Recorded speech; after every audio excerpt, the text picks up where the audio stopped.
Hey guys, it's been a very long time. I know I have been slacking on my videos and I'm sorry about that. I've just been trying to catch up on my reading and everything. The reason why I'm doing this video is to show you guys which books I found were awesome in 2012. So I'm going to do a list of 10 books that were outstanding for me this year. All right, book number 10 is Under the Never Sky by Veronica Rossi. And I remember reading this first. I was very curious about it. I wasn't sure if I was going to like it or not. And I ended up loving it. And it was one of the best dystopian novels I've read this year. So you should check that out. Book number 9 is The Immortal Rules by Julie Kagawa. This is my first book by Julie Kagawa. And let me just say, I was blown away. I devoured this book and it was massive. It's like 600 pages in like a day because it was so good. I couldn't put it away. This is another dystopic novel, but it's more paranormal than anything else because it is about vampires and the human race and how they survive after the world seemingly stops functioning as we know it. So it was really good. And if you're a fan of vampires, you should definitely check this one out because it's different. There are no sparkly vampires, I promise you. Book number 8 is Talking Pictures by Ransom. And this isn't your usual book. This is a book full of photographs and it chronicles history. It is a beautiful book. And if you're interested in photography, you should definitely go check that out. It was definitely one of the best books I've read this year. Well, I viewed this year. Number 7 is Pushing the Limits by McGarry. And I had the honor of interviewing her for my blog, so I got even more of an insight into the book.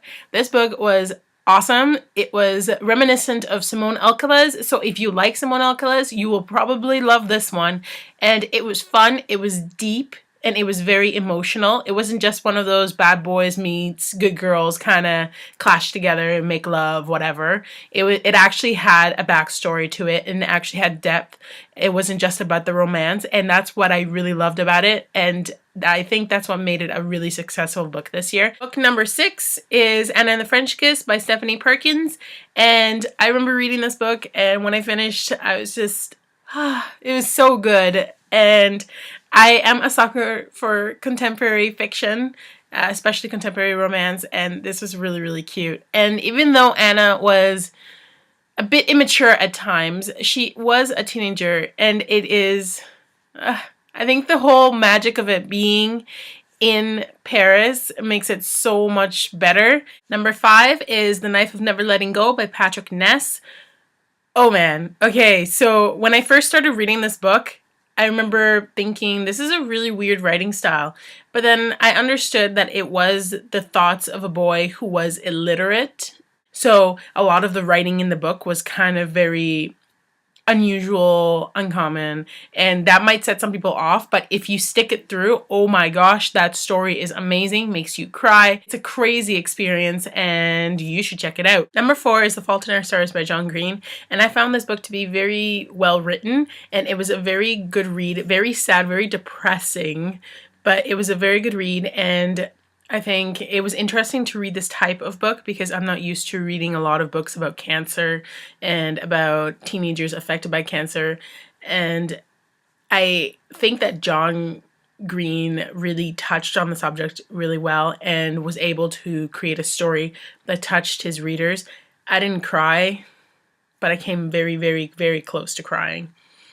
But it was a very well-written book. Number 3 is The Perks of Being a Wallflower by Chbosky, and this is another great contemporary fiction novel for young adults written in the early 1990s, and it is reminiscent of J.D. Salinger's The Catcher in the Rye because of the progress that the characters go through, and I think it's a wonderful book. I read it in one sitting, and I think that you should read it too. Number 2 is The Namesake by Parlato. Let me just tell you, this book is emotionally, it's a very depressing book, but it's also a very eye-opening book because he explores one of the biggest topics that are very tabooed in literature.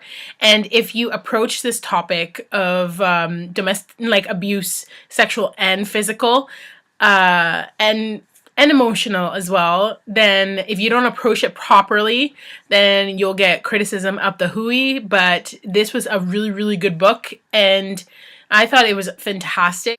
And finally, the number one book for me this year was Insurgent by Veronica Roth.